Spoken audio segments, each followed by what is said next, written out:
Separat din partea lui Beinur sau Cavunduru. După vorbele astea, și de la Bebi la fel, pentru domnul Beinur, pentru toată familia nouă, Aurel, Costel, Emil, Pădă. Auzi ce spune? Îți vom facă dimineața, alții nu fac toată viața. Eu sunt șeful banilor, m-am născut producător. Îți vom facă dimineața, alții nu fac toată viața.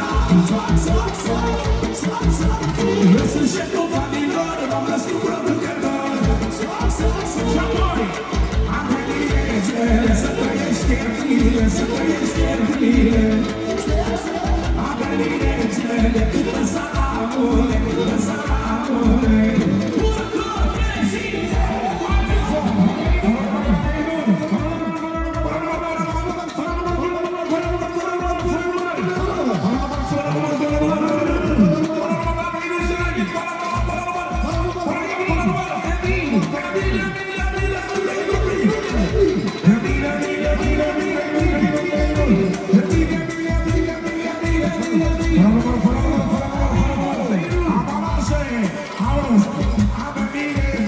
Să trăiește în mine, să trăiește în mine.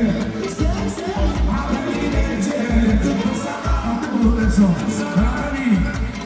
Doamna Bebi, doamna Bebi, pentru frăția asta frumoasă, aici suntem pentru Emil, pentru Emil, și melodia ta separată, a lui doamna Florița Românei.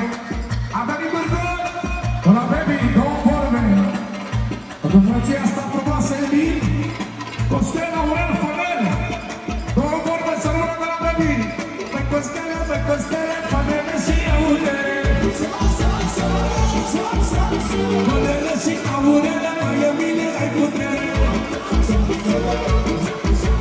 La noroc ca să te dormi, stați ca veni și